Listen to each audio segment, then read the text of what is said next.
এই যে শব্দটা তোমরা শুনতে পাচ্ছ, এটা কিন্তু কোনো মিউজিক না, কোনো ফিল্টারও নয়। পাহাড়ের মাঝখান দিয়ে বয়ে যাওয়া একটা ছোট্ট নদীর নিজের ভাষা। আমাদের নেক্সট ডেস্টিনেশন আজ এখানে। জলটা দেখে প্রথমেই তো জুতো খুলে পা ভিজিয়ে নিলাম, আর মুখ ধুচ্ছি এই ঠান্ডা জলে, কারণ কিছু কিছু জায়গায় গেলে ক্যামেরার আগে মনটা ফ্রেশ হওয়া ভীষণভাবে দরকার। নদী বয়ে যাচ্ছে, আমি একটুখানি এই জলে এখন চোখ মুখটা ধুতে চাই, যাতে আমার শরীরটা একটুখানি ভালো লাগে।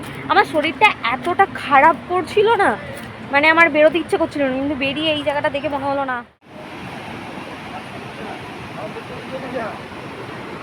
শান্তি। কালকে থেকে আজকে চলে মুখ ধুই, মুখে আবার কিছু হবে না তো। প্যান্টটা ভিজলে ওই অবস্থা থাকবে 5টায়।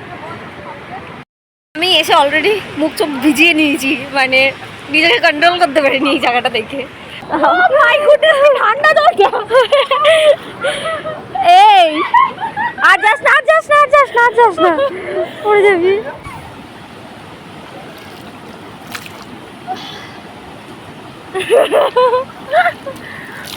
আমার পাটা জমে গেল।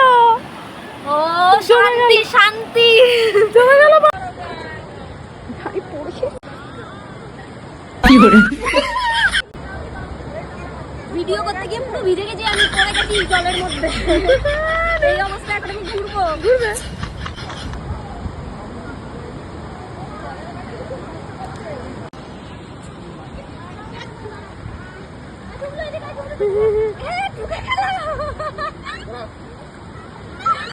প্রত্যেকবার আমরা জুতো টুতো পরে এসে এমন নাচন কোদন করি যে জুতো খুলে খালি পায়ে ঘুরতে হয়। জীবনের সব জায়গার নাম হয়তো মনে থাকে না, কিন্তু অনুভূতিগুলো চিরকাল থেকে যায়। এই নদীটাও তেমন একটা অনুভূতি হয়ে থাকলো আমার স্মৃতির পাতায়।